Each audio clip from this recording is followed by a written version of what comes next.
పవన్ కళ్యాణ్ గారు ఇప్పుడు కొత్తగా యాక్ట్ చేస్తున్న మూవీ ఓజీ. అయితే పవన్ కళ్యాణ్ గారు ఈ ఓజీ మూవీకి ముందు లాస్ట్ యాక్ట్ చేసిన మూవీ హరిహర వీరమల్లు. అయితే ఈ హరిహర వీరమల్లు మూవీ ఈ మధ్య రిలీజ్ అయ్యి మంచి హిట్ అయింది. అయితే హరిహర వీరమల్లు మూవీతో పవన్ కళ్యాణ్ గారికి ఒక మంచి హిట్ వచ్చింది. అయితే పవన్ కళ్యాణ్ గారు హరిహర వీరమల్లు మూవీ రిలీజ్ తర్వాత కాస్త టైం గ్యాప్ తీసుకొని ఇప్పుడు మళ్ళీ ఈ ఓజీ మూవీలో యాక్ట్ చేస్తున్నారు పవన్ కళ్యాణ్ గారు. చూడాలి పవన్ కళ్యాణ్ గారికి ఈ ఓజీ మూవీతో కూడా ఇంకొక మంచి హిట్ వస్తుందా లేదా అనేది మనం ఈ ఓజీ మూవీ రిలీజ్ అయ్యాక చూడాలి. ఓజీ మూవీలో హీరోయిన్ గా యాక్ట్ చేస్తున్నారు ప్రియాంక మోహన్ గారు. అయితే ప్రియాంక మోహన్ గారు ఈ ఓజీ మూవీకి ముందు లాస్ట్ యాక్ట్ చేసిన మూవీ సరిపోదా శనివారం. అయితే సరిపోదా శనివారం మూవీ ఈ మధ్య రిలీజ్ అయ్యి మంచి హిట్ అయింది.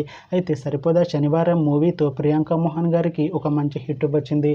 అయితే ప్రియాంక మోహన్ గారు సరిపోదా శనివారం మూవీ రిలీజ్ తర్వాత కాస్త టైం గ్యాప్ తీసుకొని ఇప్పుడు మళ్ళీ ఈ ఓజీ మూవీలో యాక్ట్ చేస్తున్నారు ప్రియాంక మోహన్ గారు.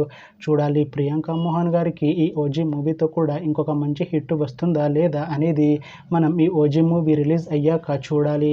అయితే ఓజీ మూవీ టీం ఈ మధ్య ఒక చిన్న టీజర్ని విడుదల చేసింది. అయితే దానికి మంచి రెస్పాన్స్ వచ్చింది. అయితే ఓజీ మూవీ టీం ఈ మధ్య షూటింగ్ని కూడా కంప్లీట్ చేసుకున్నారు. అయితే ఓజీ మూవీ డబ్బింగ్ ఈ అక్టోబర్లో స్టార్ట్ అవుతుంది అంటున్నారు మూవీ టీం. అయితే ఈ ఓజీ మూవీని సెప్టెంబర్లో రిలీజ్ చేసేలా ప్లాన్ చేస్తున్నారు మూవీ టీం. అయితే ఓజీ మూవీ టీం మాత్రం చాలా కాన్ఫిడెంట్గా ఉన్నారు. ఈ మూవీ మంచి హిట్ అవుతుంది అంటున్నారు. చూడాలి ఓజీ మూవీ రిలీజ్ అయ్యాక మంచి హిట్ అవుతుందా లేదా అనేది మనం ఈ ఓజీ మూవీ రిలీజ్ అయ్యాక చూడాలి.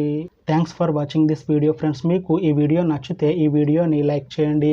ఇంకా ఇలాంటి మూవీ అప్డేట్స్ కోసం ఈ ఛానల్ని సబ్స్క్రైబ్ చేసుకోండి.